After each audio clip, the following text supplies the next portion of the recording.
pensiunan itu kan perlunya hanya uang, tidak lebih daripada itu. Dan cara mengelola uangnya, mereka punya hambatan. Nah, sebaiknya saran saya kepada kalaupun dibentuk lembaga baru tentang pengelola pensiun, itu akan mengeluarkan biaya lagi, akan cost-nya akan ada. Nah, bagaimana pensiunan ini dapat menyertakan modalnya kepada pengelola? Ini siapa yang mau mengelola ini? Jadi masing-masing pensiunan mungkin apakah dia bisa membeli sekian persen saham-saham yang ada di BUMN, kan begitu nih. Jadi sehingga uang pensiunnya tidak habis begitu terima pensiun dari taspen, habis itu per bulan terima habis, dan dia tidak menghasilkan lagi. Nah, maksud saya bagaimana uang pensiun itu atau uang taspen itu dapat dikelola. Nah, ini tentu harus ada pengelola. Apakah karena tidak semua wilayah provinsi, kabupaten, kota yang punya akses untuk seperti itu. Itu satu. Yang kedua, tapera. Nah, selama ini tapera itu akan diambil apabila mengajukan pinjaman untuk perumahan. Nah, itu kan melalui KPR BTN. Biasanya tidak semua wilayah ada BTN. Kan jadi problemnya di situ. Nah, programnya apakah uang tapera itu bisa diinvestasikan melalui apa ya suatu pengelola pensiun lah, dana pensiun gitu, sehingga persentase yang akan didapat dari modal yang dia investasikan ke pengelola pensiun itu bisa menghasilkan. Jadi selama modalnya masih ada, dia akan menerima terus dividen-dividen yang ada. Saya rasa perlu dikaji ke sana, karena kalau kita tambah lagi struktur-struktur pengelolaan seperti Pak Zudan bilang itu perlu dikaji, ya saya rasa juga benar. Karena apabila bangun lembaga baru akan timbul cost baru gitu. Nah, ini kan akan membebani begitu. Saya rasa demikian, Pak. Terima kasih. Terima kasih Bapak. Selanjutnya, untuk pertama kami persilakan dulu kepada narasumber yang kedua, Bapak Insinyur Agung Mulyana, untuk merespon pertanyaan dari para penanya. Kepada Terima Bapak. kasih Bu Moderator. Tadi Bu Sofi Ceturangan itu menyampaikan tentang P3K. P3K kan memang tidak ada pensiun, tapi beliau nanyakan tentang batas usia pensiun. Betul, secara umum pegawai negeri sipil itu pensiunnya pada usia 58. Tetapi kemudian ada pegawai negeri sipil yang menduduki jabatan eselon tertentu, yaitu misalnya eselon 1, eselon 2, eselon 1, itu yang sekarang namanya istilahnya JPT, jabatan JPT Madya, JPT Pratama, itu bisa sampai 60. Kemudian 60 baru pensiun. Kemudian dosen itu 65. Profesor itu 70 saya kira. Atau mungkin hakim. Saya pikir kita samakan semua menurut pemikiran yang berkembang di dalam diskusi di PWRI, semua 58 pensiun. Kalau masih ada yang mau dipakai oleh pemerintah, oleh negara, maka personil yang bersangkutan itu dikontrak oleh negara. Jadi negara mengontrak personil yang bersangkutan, begitu. Tetapi ini beda dengan P3K yang dari awalnya memang kontrak. Tetapi untuk kita yang PNS ini, 58 itu pensiun. Setelah pensiun itu bisa dikontrak oleh negara. Dengan demikian, maka kalau memang nggak dikontrak oleh negara, ya pensiun habis. Kemudian muncul kader-kader baru di pemerintahan. Jadi pemerintahan ini akan diisi oleh kader-kader muda yang dinamis dan pemikirannya bergerak dengan cepat. Itu saya kira Bu Sofi. Tapi apakah pertanyaan Bu Sofi kan apakah kami yang P3K ini umur 58 ini sudah harus berhenti kontrak? Itu saya tidak tahu kontraknya P3K itu. Nanti mungkin bisa ditanyakan sama Pak Deputi, Pak Aris. Kemudian yang kedua Pak Amhar, pensiunan itu perlunya uang, tidak Pak, tidak hanya uang. Tapi pensiunan itu perlunya kesejahteraan lahir batin, Pak. Tapi ya tentu uang juga perlu. Kita bukan tidak perlu uang, kita perlu uang juga. Kemudian beliau bertanya bagaimana agar uang taspen itu dapat dikelola oleh para pensiunan dengan dalam bentuk saham yang dimiliki oleh para pensiunan. Saya kira ini Pak harus kita atur di dalam sistem pensiun kita. Itu yang tadi saya sampaikan. Itu harus ditetapkan dalam undang-undang, Pak. Jadi eh, sekarang kita tidak mainnya dengan kebijakan menteri, kebijakan menteri, kebijakan menteri itu, tapi di undang-undang menetapkan. Nah, dengan undang-undang itu menetapkan bahwa seseorang ini ketika ketika menduduki eh, tugas sebagai PNS itu potongan apa saja yang akan diterima, yang akan dijalankan. Sebagai contoh misalnya tadi sudah disampaikan oleh Pak Aris bahwa kita mendapatkan tunjangan kinerja sampai 40 juta gitu Pak. Itu ketika kita menjabat. Kan lebih baik kalau misalnya sebagian itu langsung dipotong untuk eh, tabungan kita di hari tua. Gitu. Dan itu dipotong oleh negara. Tapi itu tidak ada aturannya. Sistem kita tidak mengatur itu. Oleh karena itu perlu sistem yang mengatur, yang ditetapkan dalam undang-undang sehingga pemotongan itu soheh letaknya dan sah bisa dilakukan. Dan jelas kalau kita nanti tamat sebagai pegawai negeri itu bisa mintanya kemana? Jelas. Undang-undang mengatur. Jadi Pak Amhar, jadi koreksi yang pertama bahwa pensiunan itu perlunya hanya uang, tidak Pak. Kita perlu bergaul, kita perlu sosialisasi, perlu uang juga, perlu uang. Tapi uangnya itu bagaimana cara mengatur dan menetapkannya itu perlu diatur dengan undang-undang. Undang-undangnya perlu dirubah itu saja. Kemudian uang tapera, apakah dapat dikelola gini Pak? Kalau tapera itu menurut kami kita perlu ada satu sesi khusus dengan BP Tapera, Pak Ketua Korpri mengadakan seminar, kami ikut lagi di dalamnya dengan BP Tapera gitu. Jadi karena banyak hal-hal yang perlu dijelaskan oleh BP Tapera tentang kebijakan BP Tapera mengelola uangnya. Kalau kami tidak dalam posisi untuk mengomentari kebijakan BP Tapera dalam pengelolaan uang tabungan perumahan rakyat. Saya kira demikian Bu Moderator. Saya kembalikan. Terima kasih. Baik, Pak. Terima kasih untuk tanggapannya. Selanjutnya kami persilahkan kepada Bapak Dr. Andes Ari Windianto untuk merespon pertanyaan tadi. Baik, terima kasih Mbak Mulia. Terima kasih atas pertanyaan. Pertama adalah Bu Sofi Turangan yang pengantarnya tadi sudah dijawab oleh Pak Agung. Saya hanya akan menjawab pertanyaan ya beliau terkait dengan batas usia berhenti atau purna, usia purna bakti, bukan pensiun ya, usia purna sebagai P3K. Jadi P3K itu jabatan yang dapat diisi oleh P3K itu jabatan fungsional, kemudian jabatan pimpinan tinggi. Nah, batas usia pensiunnya adalah sama dengan batas usia pensiun PNS di jabatan tersebut. Jadi kalau Bu Sofi ini diangkat sebagai fungsional muda, pertama atau muda, apa itu namanya jabatannya, maka batas usia pensiunnya 58 tahun. Jadi kalau setahun ini 58, ya bulan terakhirnya kapan tanggal lahirnya, yaitu bulan terakhir itulah bulan berikutnya sudah putus kontrak atau purna sebagai P3K, sebagai ASN.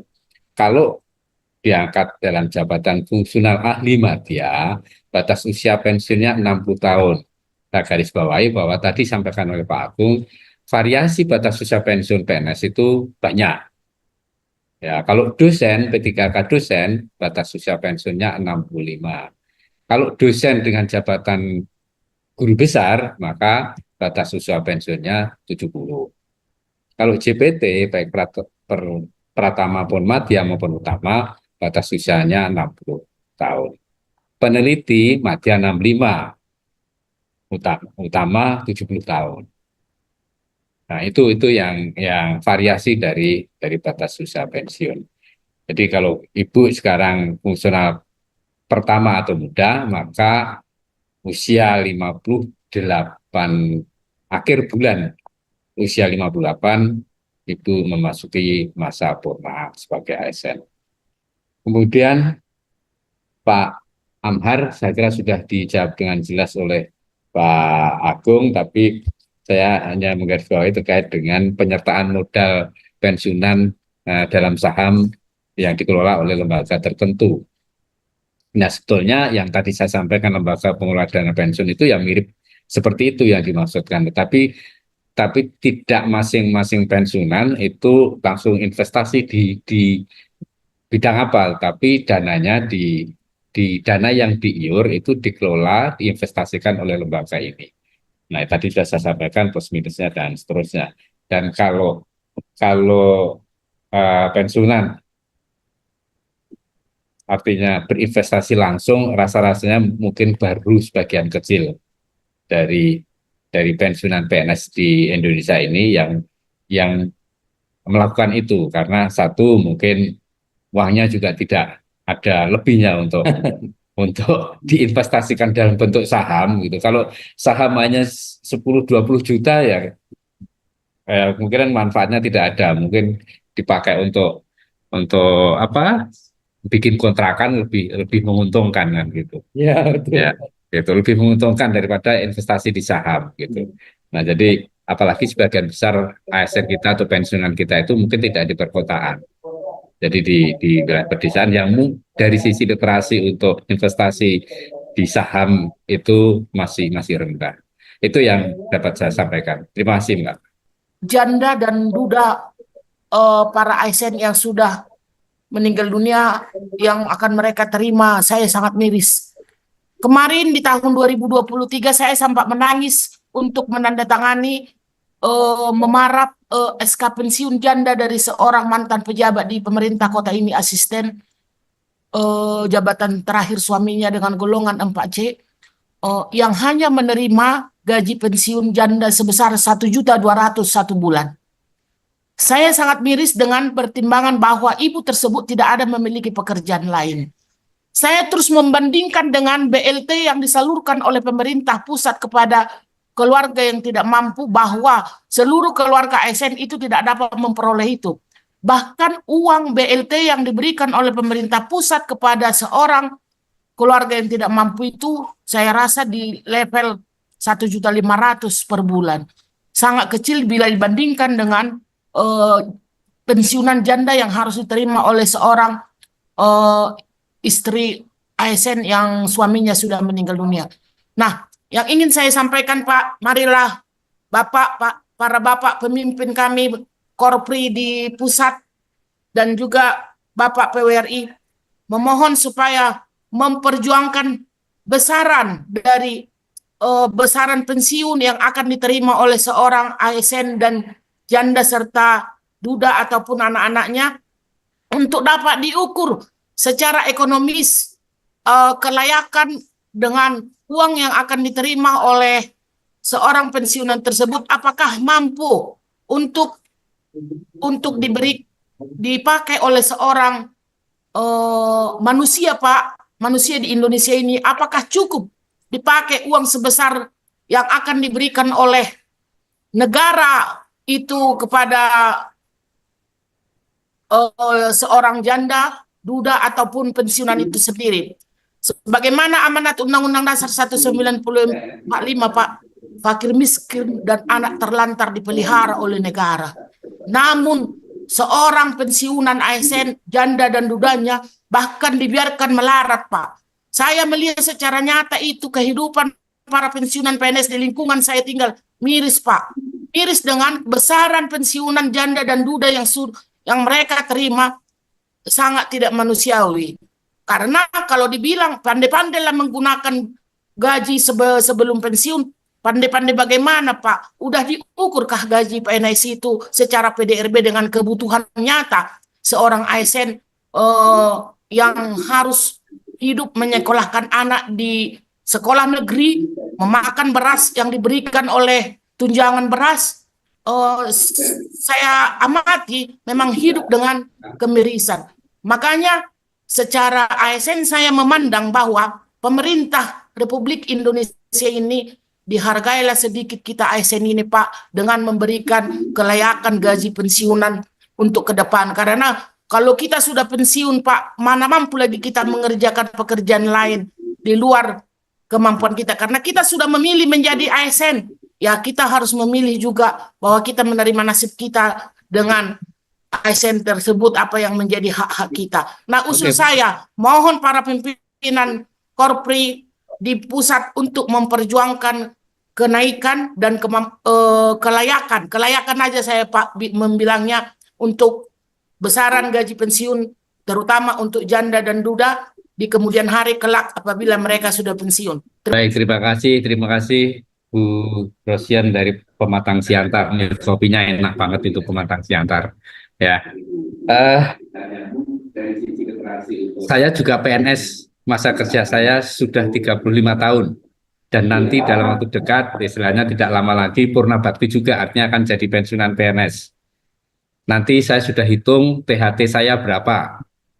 Kalau hari ini pensiun, nanti tidak sampai 100 juta THT yang saya terima dari bekerja 35 tahun. Kemudian gaji bulanannya, pensiunan bulanannya, hitung-hitungannya hanya sekitar 4 jutaan mungkin. Ya, mungkin itu saya belum cek betul. Keluarga besar saya hampir semuanya pensiunan. Kalau mengandalkan uang pensiunan per bulannya, pasti tidak cukup, hampir pasti tidak cukup. Ya, untung orang tua saya dua-duanya pensiunan, jadi masih bisa untuk berdua, masih bisa cukup. Tapi kalau sendiri misalnya, itu saya yakin tidak cukup walaupun tinggal di kampung, di pedesaan.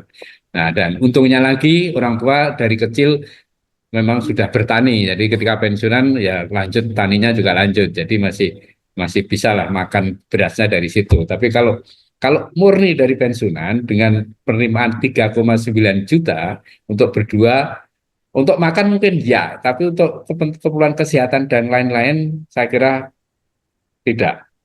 Nah, bagaimana kok tidak menabung? Bagaimana mau menabung? SK dua-duanya jadi saya dan adik-adik saya itu kuliahnya jurusan ekonomi koperasi. Nah, perbankan, koperasi dan perbankan. Artinya bisa kuliah karena sekolahkan SK di bank di koperasi. Ya. Jadi seperti itu. Menyekolahkan SK sejak dari Ya, sejak dari saya SMA ya. dan adik-adik saya. Jadi sampai dengan saya selesai dan adik-adik saya selesai. Jadi belajar terus supaya aman saja SK-nya. Kalau di rumah takut dimakan rayap katanya gitu. Nah, Ibu kembali ke Bu Rosian. Pensiun janda itu 36% dari pensiun pokok. Jadi saat pensiun PNS-nya berarti Pak Sahli ini almarhum itu terima pensiun 4,5 juta atau 4,4 juta, sehingga jandanya ketika Pak Sahlinya almarhum meninggal dunia, jandanya mendapat 1,6 juta.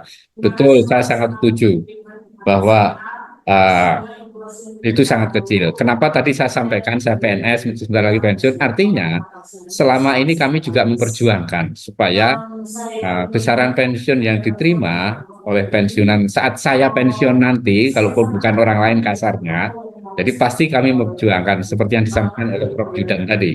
Tidak henti-hentinya, tidak lelah-lelahnya, kami memperjuangkan bagaimana pensiun ini bisa sejahtera.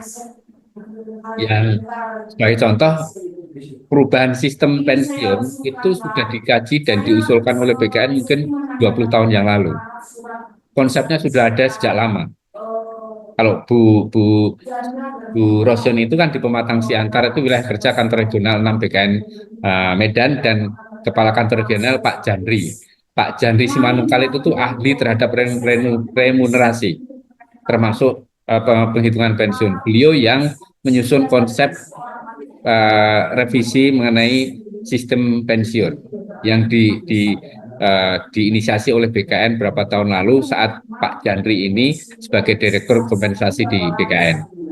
Jadi saat direktur beliau menyiapkan itu, jadi sudah lama dan terus kita perjuangkan. Seiring juga dengan kita juga bersyukur Prof. Judan menjadi kepala BKN sehingga perjuangan itu akan terus berlanjut. Saya kira itu dari saya, Bu Rosion. Terima kasih, Mbak Fitri. Baik, terima kasih Bapak Aris. Selanjutnya kami persilakan kepada Bapak Insinyur Diana untuk merespon pertanyaan tadi. Terima kasih Bu Fitri, Bu Rosion Julieta Hutauruk. Kami juga prihatin Bu bahwa ada pensiunan atau keluarganya yang betul-betul keadaan kehidupannya memprihatinkan.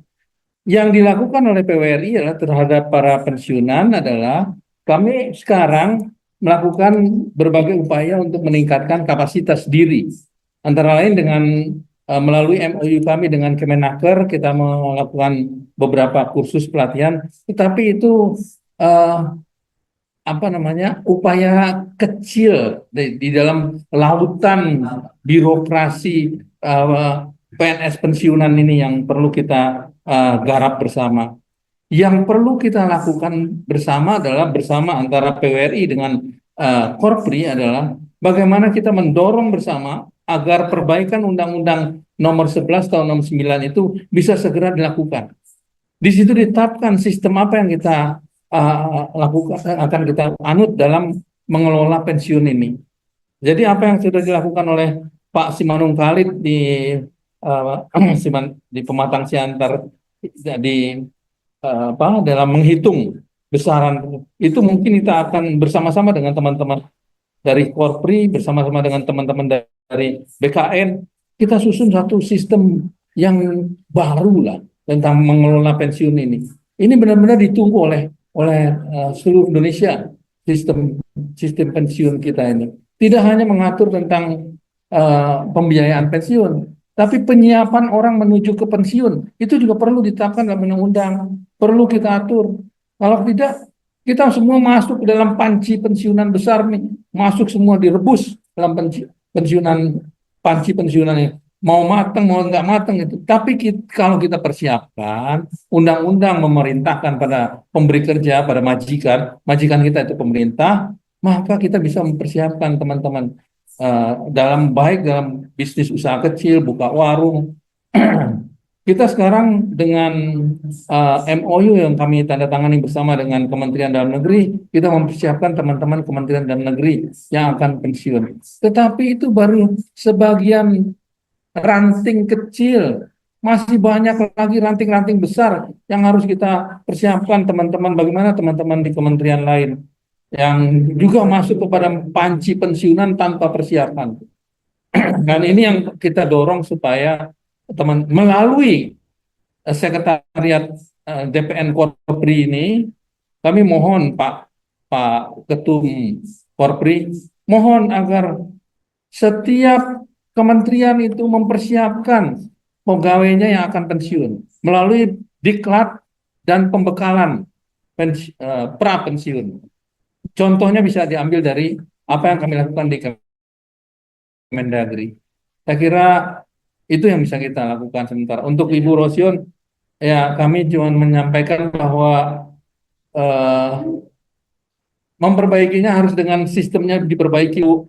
Jadi ya kita sama-sama sabar, sama-sama kami juga menderita, Bu. Tapi ya kami dengan melalui PWRI ini kita gembira hati untuk bersama-sama ya, gembiranya orang yang nggak punya begitu. Terima kasih. Ini ya mungkin masukannya, karena tadi kan banyak sekali yang bilang kalau persiapan sebelum pensiun itu kan sebaiknya diberikan kepada para pegawai menjelang pensiun. Cuma kan yang jadi permasalahan kan ketika yang bersangkutan menjelang pensiun masih menjabat kan susah, Bu, untuk mencari waktu untuk mengikuti kegiatan-kegiatan pra pensiun. Jadi saya teringat ketika ada kakak ipar saya di satu bank itu kan, dia sebelum pensiun itu memang dibebas tugaskan. Setahun sebelum pensiun dibebas tugaskan, kemudian dalam setahun itu dia diberikan pilihan untuk mengikuti pelatihan apa saja. Itu disediakan oleh bank tersebut. Jadi selama setahun sebelum pensiun itu tetap gajinya, tunjangannya tetap diberikan. Sekaligus diberikan namanya pelatihan-pelatihan yang diinginkan, kira-kira yang cocok yang mana. Jadi kalau saya boleh berikan masukan, mungkin di ASN mungkin bisa diterapkan seperti itu. Jadi 1 tahun sebelum PNS pensiun itu dibebas tugaskan saja.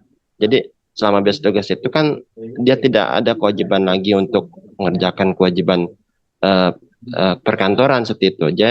Dia diberikan terserah mau ikut pelatihan yang mana, dia kira-kira stylenya seperti apa, disitulah ketika sudah setahun itu menjelang pensiun setahun sebelum pensiun diberikan pelatihan segala macam, dia bebas mencari ruang lingkup yang lebih luas lagi. Jadi ketika sudah pensiun dia sudah tidak kaget lagi, kok uang saya tinggal segini, karena dia sudah namanya mendapatkan ruang lingkup ketika menjelang pensiun itu udah dapat ilmu yang menjelang pensiun tadi, Bu. Ketika pensiun sudah tidak kaku lagi. Ya, jadi kalau menurut saya gini, ketika sebelum pensiun mungkin PNS itu dibebas tugaskannya, tapi tetap digaji dan berikan tunjangan seperti itu, Bu. Jadi ketika sudah pensiun, dia sudah siap untuk melepaskan tunjangannya, hanya menerima gaji sekian persen, tapi dia sudah siap untuk melaksanakan atau mengerjakan kegiatan-kegiatan yang mungkin selama setahun itu dia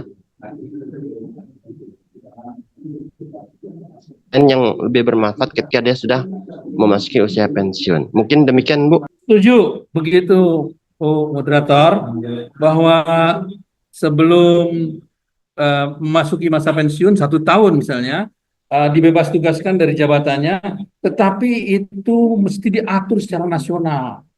Yang bisa ngatur secara nasional itu Menpan dan Kepala BKN. Dalam ini Pak Prof. Zudan. Tetapi itu sebetulnya juga harus merujuk pada undang-undang. Jadi supaya Kep Menpan dan Kep Kepala BKN itu ada dasar hukumnya yang memerintahkan para sekjen seluruh kementerian agar dan juga para sekda seluruh Indonesia agar pegawai 1 tahun sebelum pensiun itu dibebas tugaskan dan harus mengikuti pendidikan prapensiun. Nah, itu harus dirumuskan dulu, pendidikan prapensiunnya terdiri dari apa saja dan sebagainya. Fasenya apa saja, berapa tahapan, kemudian masanya pendidikan prapensiun itu berapa lama, 3 bulan, 6 bulan, 9 bulan, dan seterusnya. Itu semua dalam paket kebijakan yang ditandatangani bersama antara Kepala BKN dan Menpan. Tetapi sebetulnya menurut saya harus ada yang rujukan yang lebih atas. Tidak bisa menteri atau Kepala BKN membuat peraturan yang ujuk-ujuk atau tiba-tiba ada peraturan seperti itu. Karena itu mengagetkan juga bagi sekjen-sekjen atau sekda-sekda seluruh Indonesia. Itu mesti ada kepres dulu di atasnya, atau lebih bagus lagi, ada undang-undang. Itu yang tadi saya usulkan. Undang-undang nomor 11 tahun 69, kita perbaiki bersama. Kami dari PWRI sudah menghadap kepada Kepala Balek untuk mengusulkan ini. Tinggal dorongan lagi dari Sekretariat Korpri, didorong. Tidak apa-apa menjadi usul inisiatif DPR jadi undang-undang baru. Nah, atas dasar itu pensiun ini bisa diatur. Sekarang sistem pensiun ini tidak diatur dengan benar, sehingga ya tambal sulam. Ya mudah-mudahan tetap sejahtera sebagaimana keinginan seminar Korpri sekarang, kita tetap sejahtera. Yang kami lakukan di PWRI adalah kami memberikan pelatihan-pelatihan, melakukan sekolah lansia Gantari, pelatihan-pelatihan bekerjasama dengan Kementerian Teknis, Kementerian Naker. Kalau dari uang sendiri dari PWRI juga mungkin nggak bisa, tapi dari uang dari teman-teman dari yang sekarang memegang jabatan di kementerian-kementerian, mereka membuatkan program dan para lansia kita ikut dalam pelatihan itu. Tetapi yang lebih penting lagi adalah sebelum jadi lansia ini, sebelum pensiun, ini dilatih dulu, dibekali. Saya kira itu yang saya komentar saya. Panjang lebar mudah-mudahan bisa ini menjadi pemahaman. Kepada Bapak Aris Windianto, kami persilahkan untuk menanggapi. Baik, terima kasih. Usul saran yang sangat bagus, Pak Yudi. Ya. Dan saya juga sepakat dengan Pak Agung bahwa ini tidak mungkin dengan Permenpan atau Per BKN itu sepertinya karena ada dampak fiskalnya, dampak keuangannya. Maka Ya, harus yang lebih atas dengan ini dan juga ada SK-SK atau pengangkatan jabatan dan jabatan itu oleh Presiden. Jadi tidak mungkin Menpan atau BKN memerintah Presiden gitu kan. Nah, oleh karena itu aturan di atasnya menjadi lebih tepat. Sekurang-kurangnya PP lah gitu. Tapi lepas dari itu, usulnya sangat bagus. Nah, lepas dari itu, saat ini ada sebetulnya ruang untuk itu, yaitu masa persiapan pensiun. Adalah 1 tahun sebelum masuk batas usia pensiun. Tapi itu boleh mengajukan, bukan wajib. Boleh mengajukan. Masalahnya, rekan-rekan PNS bukan masalahnya. Umumnya rekan-rekan PNS yang mengambil masa persiapan pensiun itu orang yang sudah siap untuk pensiun,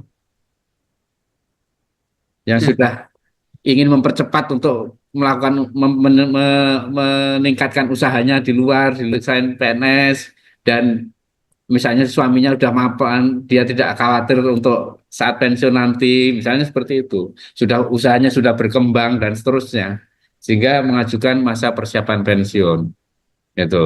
Itu yang terjadi. Jadi sebetulnya ada ruang masa persiapan pensiun, tapi saat masa persiapan pensiun itu hanya terima gaji pokok. Ya, terima gaji tunjangan kinerja tidak.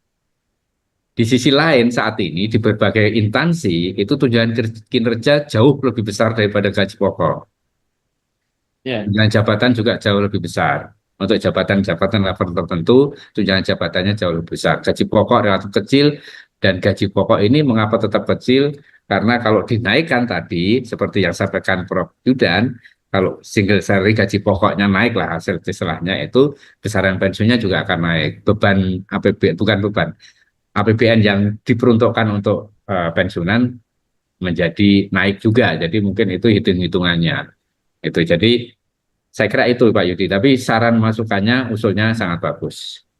Terima kasih, moderator. Baik, terima kasih atas respon, tanggapannya Bapak, dan berbagai informasi yang menarik. Di sini sebenarnya masih banyak yang raise hand, namun saat ini kita dibatasi oleh waktu. Izin Bapak Prof. Zudan. Ya baik, terima kasih. Saya siang hari ini sangat gembira penjelasan Pak Deputi, Pak Aris, dan penjelasan Pak Agung itu betul-betul menyadarkan kita bahwa skema pensiunan sekarang itu tidak bisa membuat ASN yang pensiun itu sejahtera. Enggak. Pak Agung tadi eksplisit menyampaikan hanya 7% dari para pensiunan kita yang merasa nyaman dan bahagia dengan kondisi saat ini. Berarti kita harus melakukan desain ulang sistem pensiun para ASN di Indonesia. Ini. Nah, kita juga harus melakukan mitigasi, harus ada penyiapan pribadi. Satu, langkah pemerintah juga harus kita berikan masukan bahwa desain sistem kepegawaian kita di ujung akhir yang namanya sistem pensiun tidak membuat pensiunan sejahtera. Pensiunan masih khawatir akan kesejahteraan dan kebahagiaannya pada masa pensiun. Nah, sistem ini harus kita perbaiki.